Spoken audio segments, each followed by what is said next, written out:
lancer un podcast sur YouTube pour utiliser sa découvrabilité. Pour te donner un exemple, Jonathan, le dernier podcast qu'on a lancé a été capable de rejoindre, et ça, c'est pas en écoute, c'est en impression, 315 000 personnes distinctes et ce, gratuitement. Il n'y a aucune plateforme d'écoute Spotify, Apple Podcasts qui offre ceci aujourd'hui. Donc, essayez de comprendre comment ces plateformes fonctionnent. C'est exceptionnel la portée que vous êtes capable d'aller trouver avec ces différentes plateformes.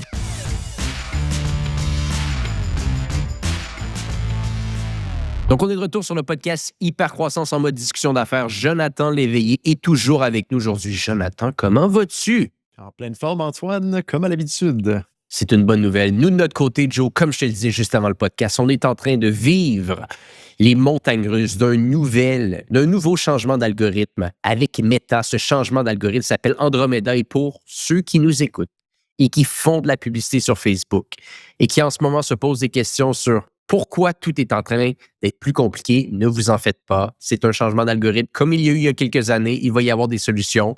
Mais c'est normal pour les gens qui font de la publicité en ligne, comme je te le disais, Joe, des changements d'algorithme, des fois, c'est compliqué. Et là, c'est un truc qui est en train de se dérouler. Je reçois tellement de messages par rapport à ça depuis quelques jours, tu n'as pas idée.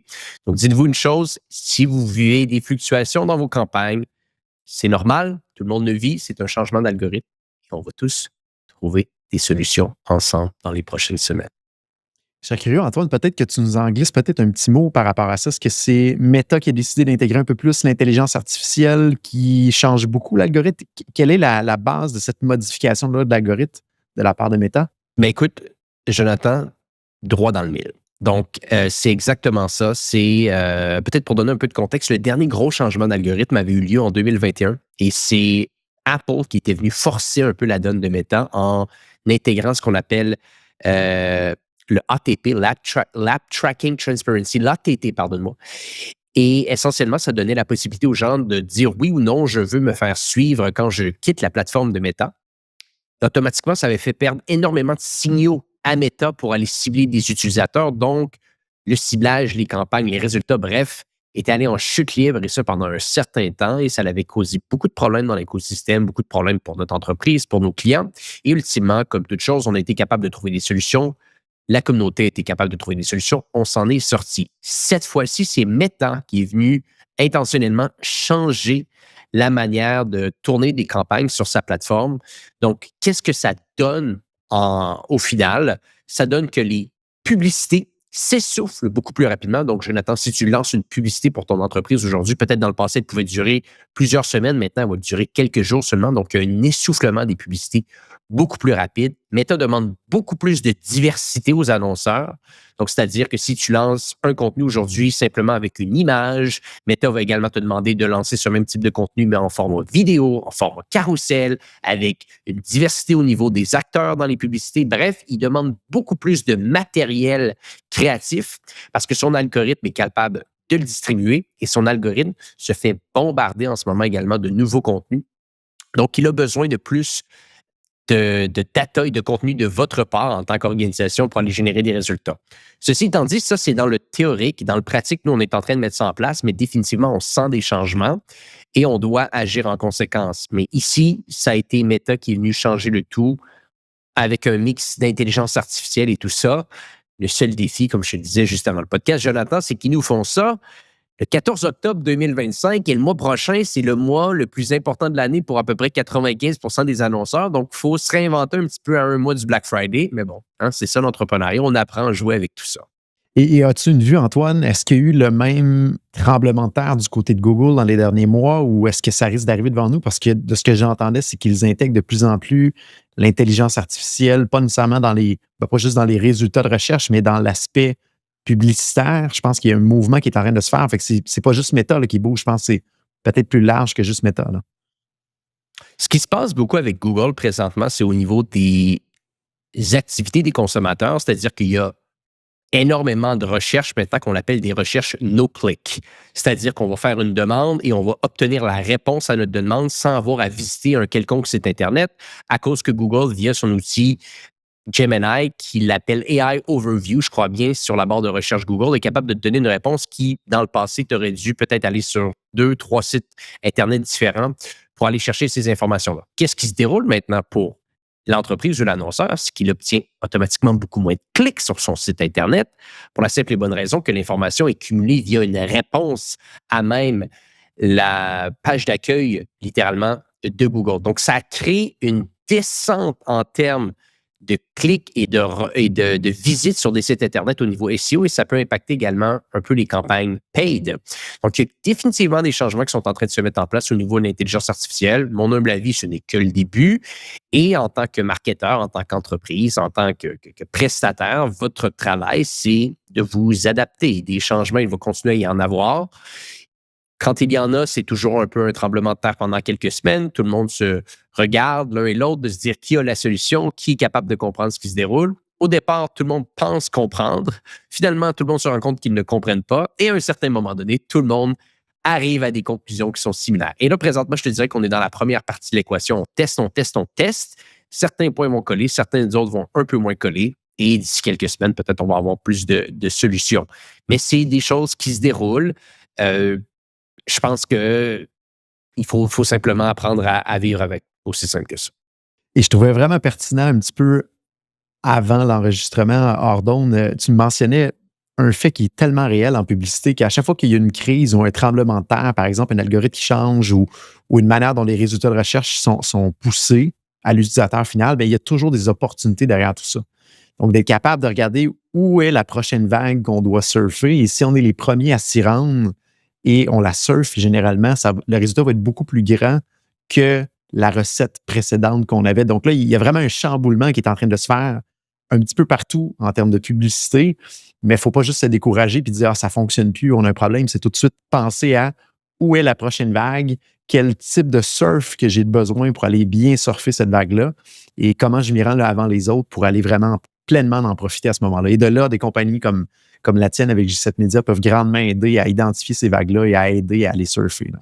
Ben écoute, on l'a souvent dit qu'on était en retraite ensemble. Ne rate jamais une bonne crise. C'est-à-dire que quand il y a des changements comme ça, des changements comme l'intelligence artificielle que tu as pu voir avec tes clients dans la dernière année, je sais que tu as grandement attaqué la catégorie de l'intelligence artificielle via tes challenges, via ton offre de service. Quand il y a des changements dans le marché, que ce soit des changements positifs ou des changements négatifs, il y a toujours ce qu'on appelle un élan de curiosité. Et c'est à toi de venir te coller à cet élan de curiosité pour être en quelque sorte la réponse à cette curiosité, encore une fois qu'elle soit positive ou négative. Et si tu peux être cette réponse à cette curiosité avant les autres, bien entendu, la demande est tellement forte que tu peux aller bénéficier un petit peu de tout ça. Donc, je pense qu'il faut toujours être capable de voir les deux côtés de la médaille. Il y a du bon, il y a du moins bon. On faisait l'analogie également, c'est comme quand il y a des crashs boursiers.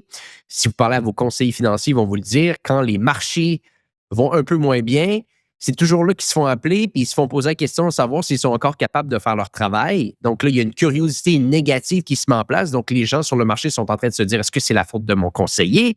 Donc, automatiquement, ils peuvent peut-être aller voir pour travailler avec d'autres conseillers. Donc là, il y a cet élan de curiosité négative qui se met en place. Si vous vous présentez en disant, on comprend ce qui se déroule. Les marchés boursiers sont en train de descendre à cause de X, Y, Z, mais ils vont remonter à cause de A, B, C.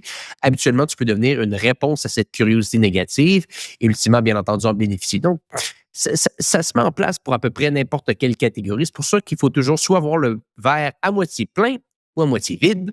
Et c'est comme ça qu'on est capable de s'en sortir un peu. Et tu parles de la bourse. On a eu quelques soubresauts dans les dernières journées pour ceux qui sont investis en bourse. J'ai lu une phrase qui m'a frappé un peu dans les dernières semaines et c'est quelqu'un qui expliquait la stupidité souvent qu'on a en tant qu'être humain de dire quand il y a un marché qui crash, de vendre ce qu'on a à ce moment-là parce qu'on est en panique. Et il faisait l'analogie avec de l'essence dans nos voitures. Si on a acheté de l'essence à 2 le litre, est-ce que quand à la station d'essence, quand c'est rendu à 1 est-ce qu'on va aller siphonner le gaz de notre voiture et le vendre à quelqu'un d'autre à 1 Et là, j'ai fait mon Dieu, c'est tellement une bonne analogie. Ça devrait être l'inverse. Il y a des rabais à ce moment-là. On devrait stocker un peu plus d'essence à ce moment-là pour quand ça va remonter. Donc, ne pas tomber en panique. Il y a des bons soubresauts dans les dernières journées, entre autres à cause de ce qui se passe aux États-Unis avec la Chine.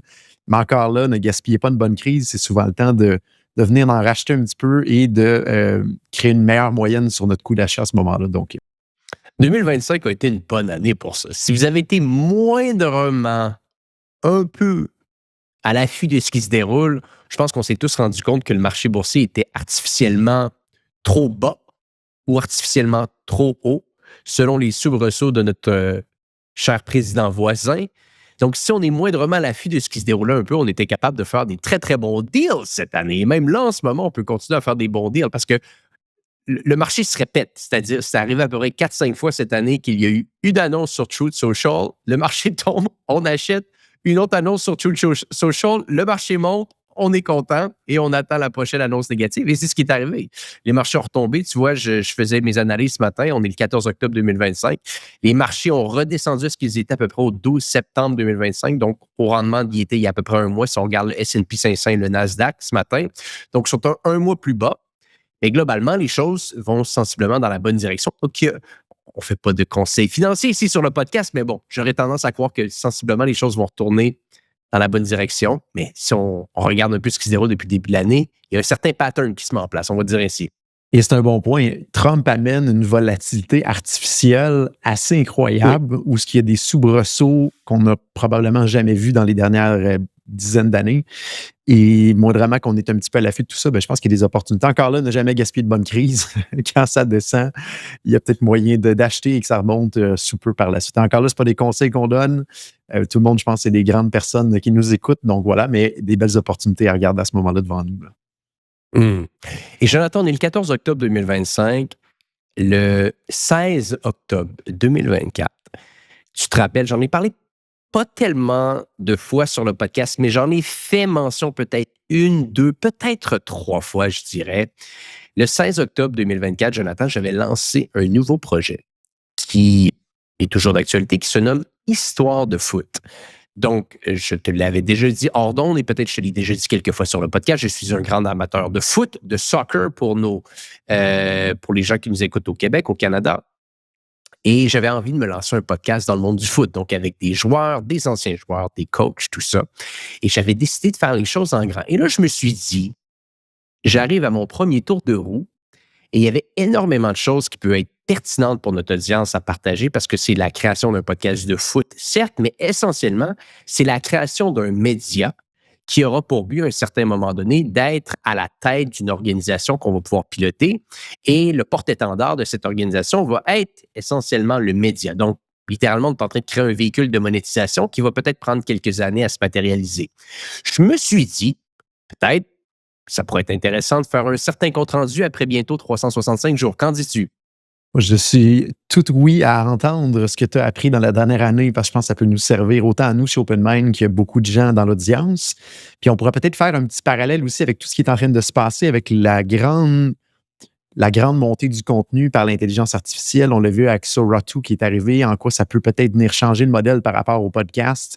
Je disais des choses, entre autres, en fin de semaine là-dessus. Je pourrais peut-être le partager au fur et à mesure que tu nous montres un peu ton expérience de la dernière année. Donc oui, Antoine, vas-y. Moi, j'écoute au complet ce que tu vas dire, c'est sûr et certain. On fait une petite pause sur le podcast en cours parce que je veux vous parler d'une entreprise que j'aime tant et cette entreprise se nomme Hello Darwin. Hello Darwin, d'ailleurs, si vous ne le savez pas, c'est une organisation qui vous aide à aller trouver les subventions dont vous avez le droit. Et Hello Darwin est également un partenaire du podcast Hypercroissance. Parlant de subventions, il y en a une que je veux vous parler aujourd'hui. Je veux vous parler du programme de soutien à la commercialisation et à l'exportation, qui d'ailleurs est une initiative d'Investissement Québec. Et là, récemment, il y avait une partie de l'équipe d'Hello Darwin qui était présente lors d'une allocation exclusive de la ministre de l'Économie du Québec, Christine Fréchette, et elle a annoncé que le programme, très, très prisé, allait réouvrir au courant de l'été. Et c'est un programme qui vous aide à commercialiser vos produits et services au Québec, mais également par la suite à exporter vos produits à l'international.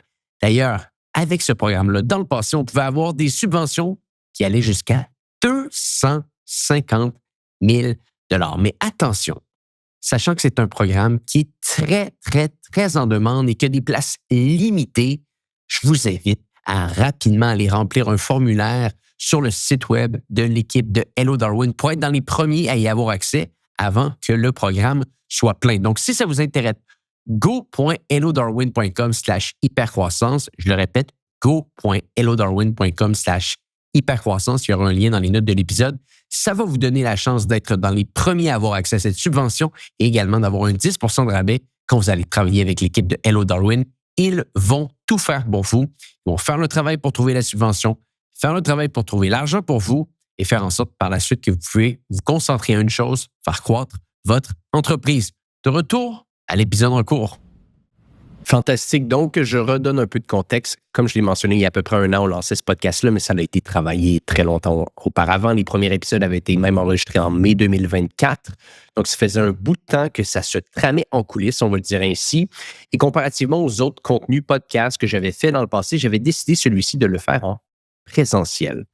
Parce que la connexion que je voulais avoir avec les joueurs, les coachs, les anciens joueurs, je voulais que ça soit très, très, je dirais, encore plus réel et surtout que ça allait être des longues discussions. Je pense qu'en vidéoconférence, ça aurait été compliqué. Donc, pour situer un peu les gens qui nous écoutent, c'est souvent des podcasts qui vont durer entre 2 et 3 heures. Donc, j'ai décidé de faire ce podcast-là en présentiel avec une approche orientée très vidéo. Donc, pour le faire simple, là, pour les gens qui nous écoutent, c'est un podcast qui retrace des carrières de foot. Donc, la chance que j'ai dans un type de podcast de la sorte, c'est que de la qualité d'image, il y en a beaucoup.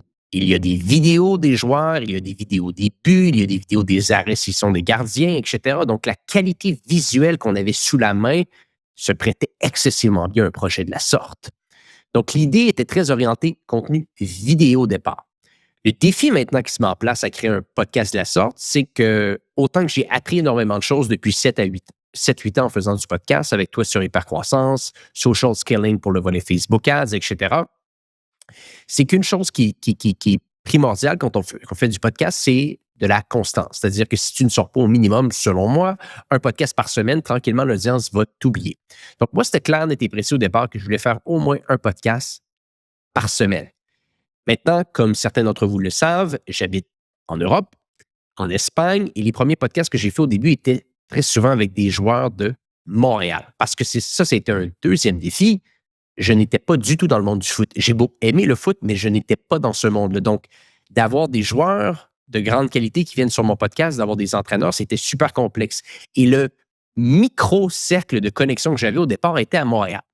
Donc, j'ai commencé à Montréal et tranquillement, on a eu quelques invités, on en a eu 5, 10, 15, 20.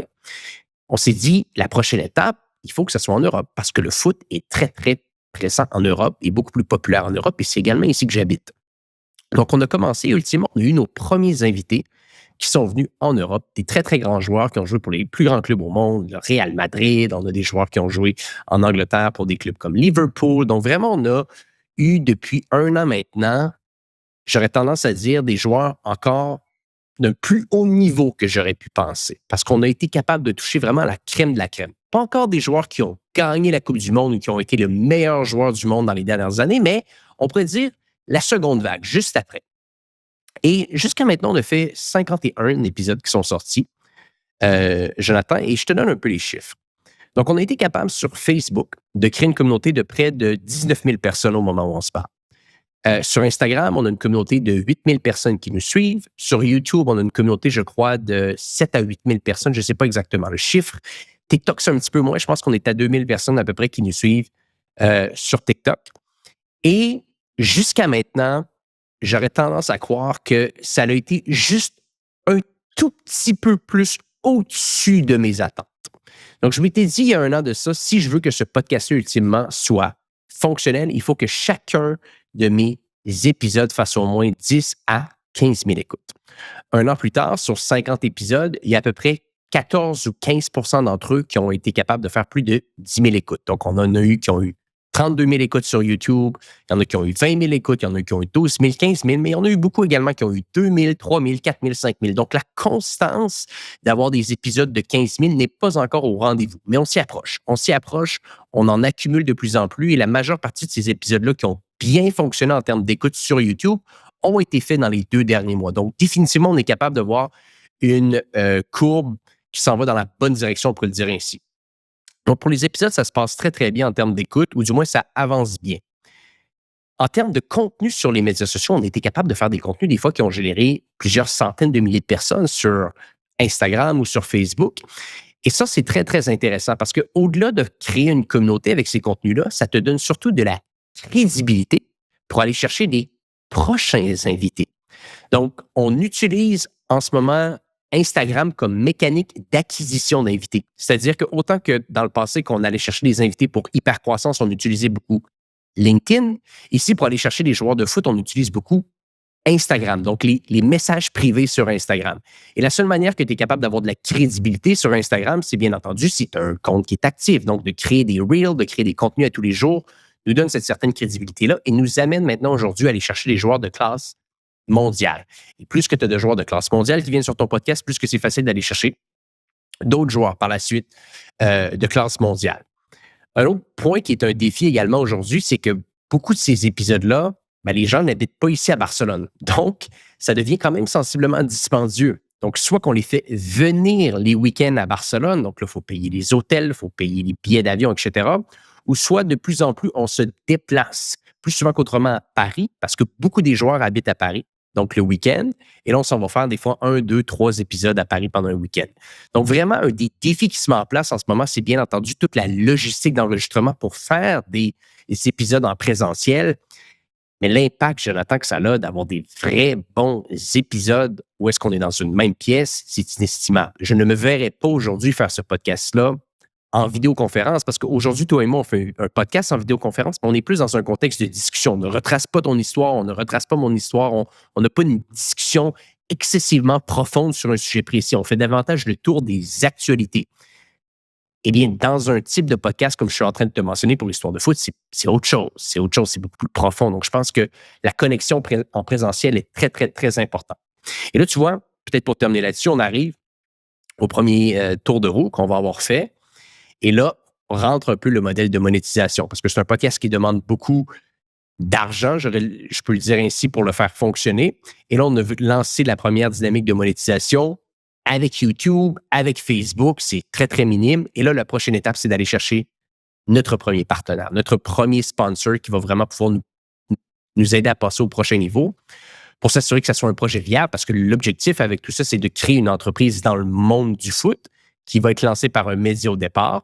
Mais bon, premier tour de roue, sensiblement content, des bons épisodes, une belle communauté qui se crée. Et je pense que j'ai beaucoup de choses que j'aurais appris pour lancer n'importe quel média à partir de maintenant. Et c'est quand même impressionnant. Si on va voir sur YouTube présentement, est-ce que tu as une idée de combien de vues vous avez total sur YouTube? Je viens d'aller voir ça et c'est quand même assez impressionnant. 4,2 millions de vues jusqu'à présent sur YouTube. Donc, effectivement, on en voit qui ont du 15 000 vues, du 32 000 vues, mais dans l'ensemble de ce qui a été lancé, 4,2 millions de vues juste à partir de YouTube. Donc, on extrapole avec les autres médias. C'est quand même assez impressionnant. Je te pose une question, puis peut-être tu vas dire non, je ne suis pas à l'aise d'en parler aujourd'hui, mais combien ça a coûté à date l'aventure la dernière année, puis combien ça coûte à peu près par épisode, selon toi, à faire, à produire? Bien, j'ai aucun souci de le mentionner. Donc, ça a été une réflexion que je me suis fait récemment, parce que je vais t'expliquer une problématique qui se met en place souvent, puis après, je vais te donner les chiffres. C'est que souvent, quand tu dis aux joueurs, « Hey, viens à Barcelone », parce que je suis arrivé à un moment dans les derniers mois que j'avais tellement de travail que je ne pouvais même pas me permettre de quitter la ville. Je ne pouvais pas me permettre d'aller ailleurs, donc il fallait absolument que les joueurs viennent. Donc, j'ai pris cette décision-là dans les 3-4 derniers mois de dire, on fait venir tout le monde à Barcelone, je n'ai pas une minute pour me déplacer. Le défi qui se met en place, Jonathan, quand ça se déroule, c'est que les joueurs, ils voient Barcelone comme une ville exotique. Tu es venu récemment. Donc, c'est les vacances. Est-ce que je peux venir avec ma femme? Est-ce que je peux venir avec mes 2 enfants? Et donc, là, ça s'accumule. Et là, toi, tu as le joueur que tu veux devant toi, tu dis ça va être un épisode fantastique. Lui, il va en profiter pour venir avec sa femme. Dans l'absolu, tu n'es pas contre, mais là, bien entendu, lui, il s'attend à ce que tu payes les billets d'avion des 4 personnes, que bon, tu auras compris un peu les choses. Donc, on s'est juste aperçu que finalement, on faisait des épisodes des fois avec des joueurs, puis ça nous coûtait 1 500 € l'épisode juste en frais globalement de déplacement. Et là, je ne te parle même pas du montage et tout ça. Donc là, c'est là qu'on s'est dit, il faut absolument qu'on trouve une manière de réduire considérablement le coût d'enregistrement par épisode. Parce que de le faire 1 à 1, des gens qui viennent un week-end à Barcelone, je veux dire, dans l'optique où est-ce qu'on n'avait pas de sponsor encore, et on n'en a pas encore aujourd'hui, on peut se le permettre, mais c'est simplement pas viable sur le long terme. Ça ne fait aucun sens. Donc, on est en train de changer l'approche où est-ce que, comme je te l'ai mentionné, la plupart des joueurs viennent de Paris. Donc, ce qu'on essaie de faire en ce moment, c'est d'aller à Paris un week-end et de s'enchaîner 2, 3, 4 épisodes qu'on peut faire en un week-end. Comme ça, tu viens absorber, tu as uniquement ton déplacement à payer, bien entendu ton hôtel quand tu vas à Paris. Et là, les joueurs, sachant qu'ils habitent déjà là, il n'y a pas de déplacement à faire, donc il te reste quasiment uniquement les coûts de studio. Mais si je regarde en termes de coûts jusqu'à maintenant, depuis le début de l'année, et là, je te parle même pas des gens à l'interne qui travaillent chez moi là-dessus en termes de vidéo et de gestion de communauté, design. À mon avis, je suis au-dessus de 70 000 qui a été investi. Puis à mon avis, c'est peut-être plus que ça. Et ça, peut-être que c'est en euros même. Donc, c'est pour te donner une idée. Et comme je te dis, je compte pas les salaires des gens qui travaillent là-dessus à l'interne. Mon objectif, et là, à voir si ça va se réaliser, ça va être d'aller trouver un partenaire qui va être capable de nous aider à la hauteur d'à peu près entre 5 et 10 000 euros par mois. Donc, je pense que si on est capable d'aller chercher un partenaire qui va nous donner entre 5 et 10 000 euros par mois selon le placement média qu'il voudra prendre avec nous, là, je pense qu'on va avoir un projet qui va être périn pour passer à la prochaine étape. Et on va être capable de faire ça, mais quand même, il faut ultimement être capable de raisonner comme un homme ou une femme d'affaires ici, de faire en sorte que ce soit un projet qui ne soit pas simplement un hobby dispendieux, parce que sinon, ça fait plus ou moins de sens. Mais j'étais prêt à payer ça pour la première année parce que je savais dans quoi je m'embarquais et je savais ce que je voulais créer. Et comme de fait, 1 an plus tard, ça attire l'œil de très, très grands joueurs. Donc, on n'a pas simplement maintenant, nous, à démarcher des gens, mais il y a beaucoup de gens qui nous démarchent pour soit faire des partenariats, soit venir sur le podcast, soit nous donner des idées, etc. Donc, définitivement, cette dynamique qui commence à s'inverser et force est de constater que ça risque de s'accélérer même sur la 2e année. Je serais curieux, Antoine, de savoir si tu as déjà ciblé des partenaires potentiels parce qu'on a la chance d'avoir une audience et auditoire qui ont beaucoup de contacts. Il y a peut-être des gens qui nous écoutent qui ont des contacts dans ces entreprises-là que tu peut-être pourrais leur offrir un espace publicitaire sur le podcast. Ben écoute, Jonathan, en y pensant, c'est vrai que je pourrais en parler un peu sur le podcast. Donc, j'essaie toujours de réfléchir quand on pense à des partenaires à qui peut gagner le maximum de cette visibilité. Donc, le podcast Hypercroissance, toi et moi, on discute affaires. Donc, on parle à des gens qui sont intéressés par le monde des affaires. Donc, bien entendu, ici, c'est une audience spécifique. L'audience Histoire de foot parle à des amateurs de foot. Donc, définitivement, une des premières catégories qu'on va vouloir aller cibler, qu'on est en train de regarder un peu avec notre kit média, c'est davantage les organisations qui sont dans le domaine de la vente d'accessoires sportifs. Pour les nommer, les Décathlon de ce monde, les Sports Experts, les organisations qui touchent un public qui est très, très large, intéressé par le monde du sport, par le monde du foot ici, et qui pourrait venir bénéficier d'une visibilité audio, certes, mais également visuelle, comme je te l'ai mentionné. Et j'invite même les gens de notre audience à aller voir globalement ce qu'on fait en ligne. Il y a tellement de clips, real, short. Nos podcasts sont majoritairement vidéo, donc il y a beaucoup d'espace libre, entre parenthèses, où est-ce qu'on pourrait y insérer un élément publicitaire. Un chandail, une casquette, une gourde avec une marque précise. Donc, c'est ce qu'on essaie de bâtir un petit peu en ce moment comme idéation média, je te dirais ainsi, c'est d'aller travailler avec des partenaires qui ont des accessoires sportifs à venir intégrer sur le podcast et bien entendu, de pouvoir faire des contenus real, des contenus short, où est-ce qu'on va également pouvoir les mettre de l'avant. Donc, cette première catégorie, ces magasins sportifs, je dirais ainsi, c'est la première qu'on veut viser parce qu'on pense que notre audience aurait tout à gagner à aller visiter ces magasins-là et ces magasins-là auraient tout à gagner également de venir s'insérer sur le podcast. La deuxième catégorie risque d'être un petit peu plus les services digitaux, comme on peut les connaître, donc que ce soit des abonnements en ligne pour des matchs sportifs, etc. Donc, peut-être que les abonnements digitaux vont rentrer en ligne de compte, mais je me cherche présentement, et c'est pour ça que je vais être très, très patient, un bon partenaire. Donc, je ne veux pas me retrouver avec 2, 3, 4 sponsors que j'ai à faire des annonces à toutes les 5-10 minutes du podcast pour parler de eux. Peut-être qu'on va se rendre là un jour, mais ce que je cherche vraiment en ce moment, c'est un bon partenaire avec qui que je suis capable de voir un bon partenariat long terme. Parce que nos audiences grandissent à vue d'œil. On va chercher à peu près 2000 à 3000 nouveaux followers par mois. On est tout le temps en train de voir une courbe quasiment exponentielle au niveau de nos écoutes. Donc, je pense que ça va devenir un média attractif pour ce type de partenaire-là. Et bien entendu, il faut que ce partenaire soit outre-Atlantique, dans le sens où la majeure partie en ce moment de notre audience, c'est les Françaises, donc peut-être 60-75 et la balance restante est au Canada.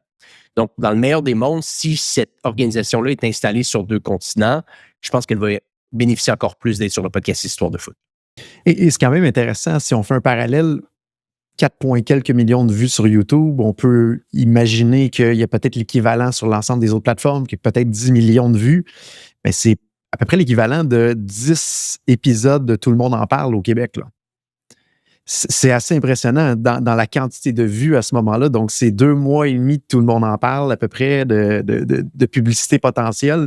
Combien ça vaudrait avoir une place publicitaire sur une des émissions qui est les plus écoutées au Québec? Mais ça vaut probablement, ça vaut probablement cher. Mais là, en plus, c'est une clientèle extrêmement ciblée en plus. Donc, ça vaut encore plus cher. Donc, les premiers partenaires qui vont t'approcher, je pense qu'ils ont une belle opportunité de monétisation pour eux-mêmes ou du moins de bien se positionner dans une niche. Fait que c'est super intéressant. Question par rapport, je sors un petit peu du côté monétisation, mais je suis curieux de t'entendre là-dessus. Quand on a discuté il y a 2 ans de ça, quand j'ai lancé nos propres podcasts pour OpenMind, un des conseils que tu m'avais mentionné, c'est si tu te lances dans une langue ou une audience sur laquelle que tu ne maîtrises pas super bien à 100%, fais attention parce qu'il y a déjà souvent beaucoup d'offres de disponibles. Donc, entre autres, on ne s'est pas lancé du côté anglais pour l'instant, de notre côté, pour une question de maîtrise de la langue et de fluidité, dans le fond, dans comment on parle. Là, ce que je peux voir, c'est que la majorité de ton audience est français de France. Comment ça se passe jusqu'à date que probablement les gens que tu interviews, c'est français de France, mais de ton côté à toi, que tu sois français plus québécois, est-ce que tu vois ça comme un avantage ou un inconvénient? As-tu des comebacks de ça? Je serais curieux. Ben écoute, c'est une excellente question, Jonathan, parce que je te mentirais de te dire que je ne me suis pas posé et reposé cette question-là, à savoir s'il y allait avoir un défi par rapport à ça.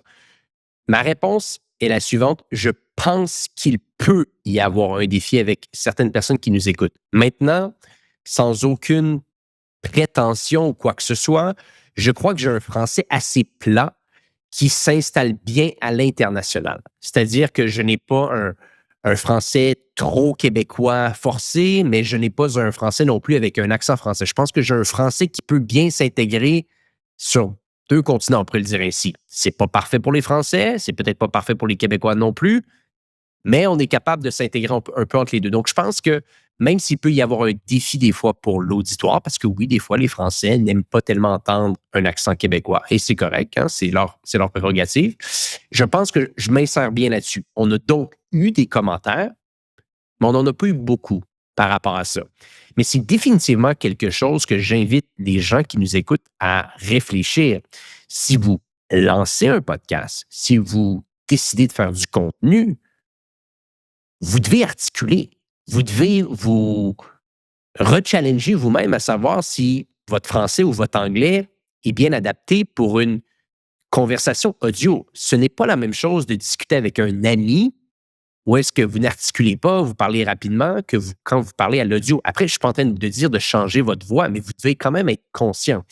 Moi, mon niveau de français, je vous invite, là, les podcasts sont en ligne, on en a eu au-dessus de 400 sur l'hypercroissance.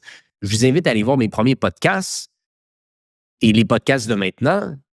Il y a eu quelqu'un qui a réfléchi. Je me suis fait des réflexions, j'ai été intentionnel dans mon approche et peut-être toi-même l'as-tu été également, Jonathan, depuis que tu t'es lancé dans le podcasting. Il faut réfléchir parce que c'est différent d'avoir une discussion et c'est différent par la suite de se réécouter et de voir si la discussion, elle est compréhensible pour l'audience.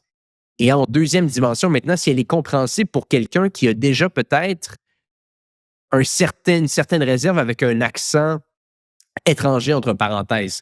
Donc, définitivement, j'ai été intentionnel là-dessus, beaucoup de réflexions, mais jusqu'à maintenant, ça a l'air de bien s'intégrer. Merci Antoine de nous partager tout ça parce que c'est un peu une start-up en tant que telle que tu lances. C'est un beau laboratoire Absolument. également de contenu et de publicité. Tu testes des choses. Merci d'être aussi généreux et transparent de nous ouvrir une porte là-dessus parce qu'il y a peu de gens qui le font et qui sont aussi transparents. Donc, merci en espérant qu'on puisse aller chercher des petits brides de tout ça et de l'intégrer dans nos propres quotidiens d'entreprise. De mon côté à moi, c'est sûr et certain que ça m'aide tout ce bel échange-là qu'on a ensemble. Puis peut-être juste pour terminer un peu là-dessus, parce que là, je pense que le point qui peut être intéressant, c'est les apprentissages qu'on peut faire de lancer un type de contenu de la sorte. Le média, le contenu risque d'être, et ça c'est mon avis personnel, un des actifs les plus défendables que vous allez pouvoir avoir dans les 5 à 10 prochaines années. La technologie devient une commodité. Sensiblement, le travail qu'on fait tous au quotidien risque de peut-être devenir une commodité pour énormément d'industries et de catégories.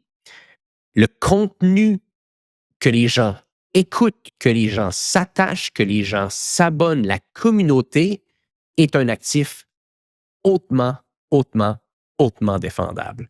Et je pense que les gens doivent le réfléchir encore plus aujourd'hui. Et si vous avez à vous lancer dans ce type de création de contenu-là, je vous invite à vraiment vous casser la tête à comprendre comment les plateformes en ligne fonctionnent.